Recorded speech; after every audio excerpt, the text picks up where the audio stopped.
dari channel yang mengungkap mitos, fakta, dan sejarah.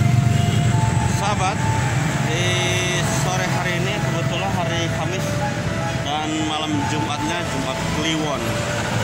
Sore hari ini Kang Odoy sedang berada di Desa Leuweung Gajah, Kecamatan Ciledug, Kabupaten Cirebon.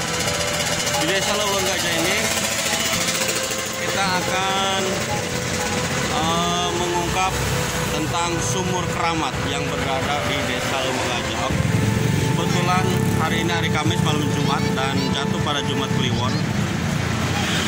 Setiap malam Jumat Kliwon di Desa Leuweung Gajah ini, terutama di sumur keramatnya, ini biasanya ramai berdatangan para peziarah.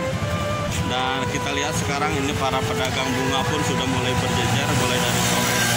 Ini pada puncaknya nanti pada tengah malam nanti biasanya sudah mulai ramai para pengunjung, dan kita langsung ke lokasi di mana ada yang namanya sumur keramat Leuweung Gajah.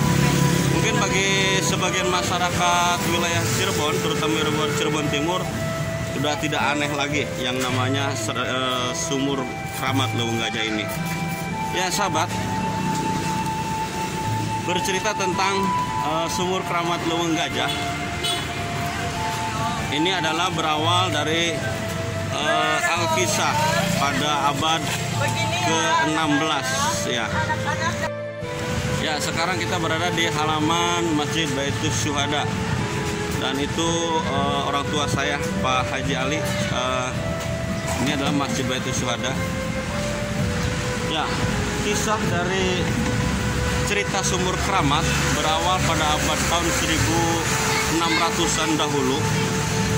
Masa penyebaran agama Islam yang dilakukan oleh Pangeran Cakrabuana beserta para pengikutnya, termasuk Pangeran Patrawelang yang merupakan kakak kandung dari Raden atau yang bergelar dengan Kiku Bujang yang bernama Pangeran Raksabumi. Kiku Bujang ini adalah merupakan kuwu pertama di Desa Leuweung Gajah yang dimakamkan, makamnya berada di Desa Tenjomaya sana. Ya sahabat Odoy, pada masa itu cerita tentang sumur keramat Leuweung Gajah ini berawal dari Alkisah. Di Desa Leuweung Gajah ini adalah merupakan suatu tempat penyebaran agama Islam yang cukup ramai, cukup pesat perkembangan agama Islam di Desa Leuweung Gajah ini, hingga pada waktu itu Pangeran Cakrabuana atau yang bergelar dengan Ki Walang Sungsang membuat pendukuhan di Blok Lagondi, dan inilah Blok Lagondi adalah blok masjid karena di sini dahulu banyak terdapat pohon lagondi. Ya. Dan dibuatlah diantaranya adalah sumur. Nah, yang sekarang banyak dikeramatkan oleh penduduk sekitar. Dan sumur ini dahulu pada masa penyebaran agama Islam di wilayah Leuweung Gajah ini, datanglah seorang tokoh bernama Ki Jaya dahulu. Ki Jaya ini adalah seorang tokoh yang sakti mandraguna yang ingin mencoba berguru ke perguruan atau padepokan yang berada di Leuweung Gajah. Ya sahabat, cuman sayangnya pada waktu itu Ki Jaya membalaskan sakit hatinya dengan cara meracuni sumur yang sekarang dikeramatkan masyarakat itu, karena ini adalah sumur satu-satunya yang dipergunakan oleh masyarakat Desa Leuweung Gajah ini. Maka setelah apa yang dilakukan oleh Ki Jaya, akhirnya menimbulkan malapetaka di Desa Leuweung Gajah ini. Timbullah wabah penyakit. Masyarakat Desa Leuweung Gajah ini penyebaran penyakitnya, istilah bahasa sekarang pagebug gitu ya.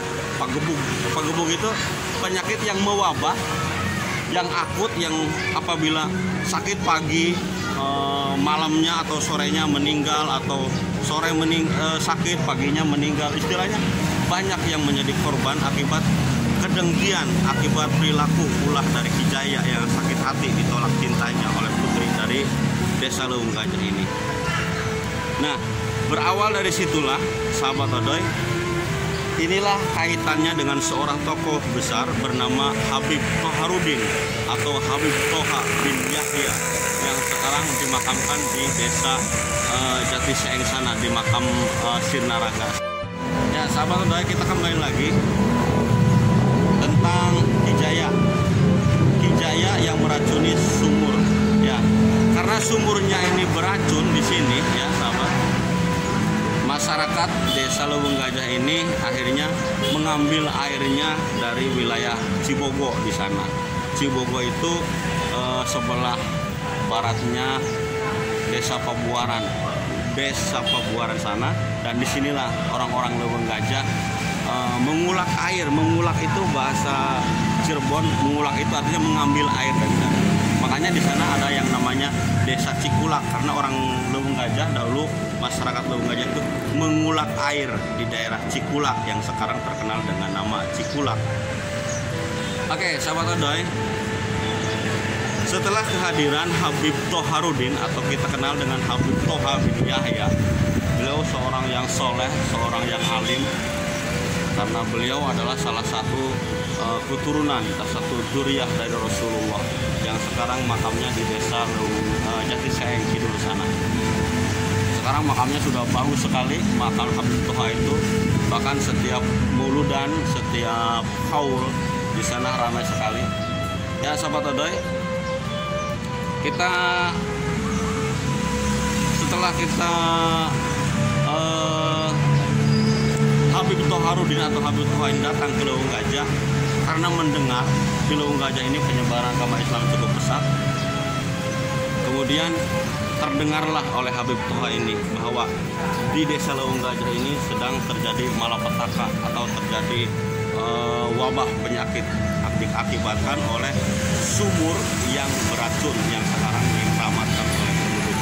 Nah, disitulah ya sahabat, Habib Toha ini membuat inisiatif sampai kemudian Habib Toha menguras sumurnya, dibersihkan kembali oleh Habib Toha. Kemudian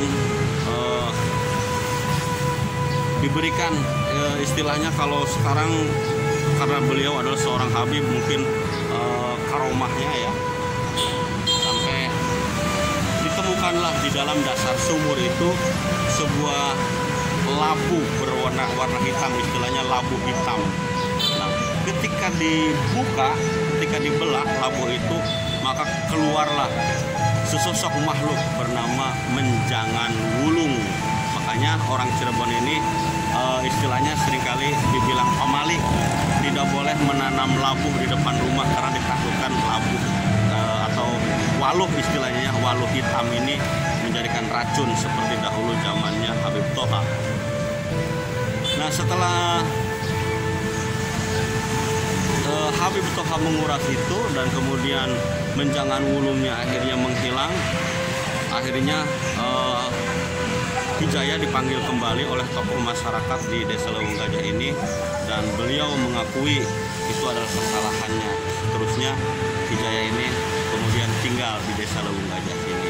Ya sahabat Odoy, itulah sekilas napak tilas tentang Habib Toha yang makamnya di desa Jatiseeng sana.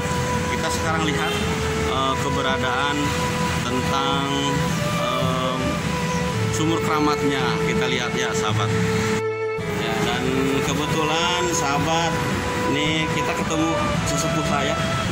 Beliau adalah Pak Haji. Kang Haji. Insya Allah, amin. Pak Ali ini adalah sesepuh yang mengurus sumur keramat. Inilah sahabat Odoy. Kita lihat ini sumurnya di sini sahabat. Ini yang sumur dulu diracuni oleh Kijaya, ya Pak ya, oleh Kijaya, dan kemudian dikuras oleh Abah Habib Toha. Ini sumurnya yang sampai sekarang pun masih dipergunakan oleh masyarakat penduduk sekitar. Bahkan ketika malam Jumat Kliwon terutama, ini banyak penduduk yang menggunakan atau yang memerlukan airnya. Nih, seperti contoh ini ya.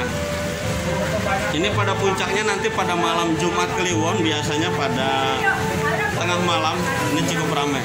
Mangga silakan Ibu. Ya. Konon katanya manfaat dari air sumur ini banyak sekali.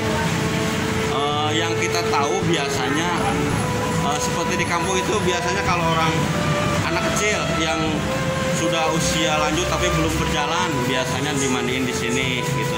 Insya Allah ya, dengan rahmat Allah, dengan pertolongan Allah. Dan ini juga penduduk-penduduk. Ibu dari mana Bu? Sakatnya. Ya biasanya kalau yang jauh biasanya datang malam-malam ya Bu ya. Ya ini penduduk yang sekarang sumur ini dikelola oleh DKM untuk kesejahteraan masjid. Nah ini masjidnya sekarang sudah bagus. Dan sekarang ruangan ini pun tempat pemandiannya pun sudah dibuatkan. Ada yang langsung mandi di sini, ada juga yang mengambil airnya saja.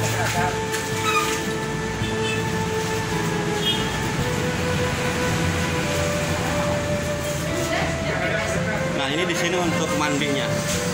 Ya sahabat, biasanya orang-orang yang dari jauh ada yang punya keinginan seperti yang belum telah nikah juga ada yang di sini. Ini tergantung kepercayaan masyarakat masing-masing ya. Tapi wallahu alam kebenarannya. Ini adalah merupakan sebuah tradisi yang sampai dari dahulu sampai sekarang masih dilakukan oleh penduduk sekitar wilayah desa Leuweung Gajah. Ya inilah sahabat sumurnya yang dinamakan Sumur Keramat Leuweung Gajah, yang sampai saat ini pun airnya tidak pernah kering. Ya walaupun kemarau juga airnya ini masih bagus.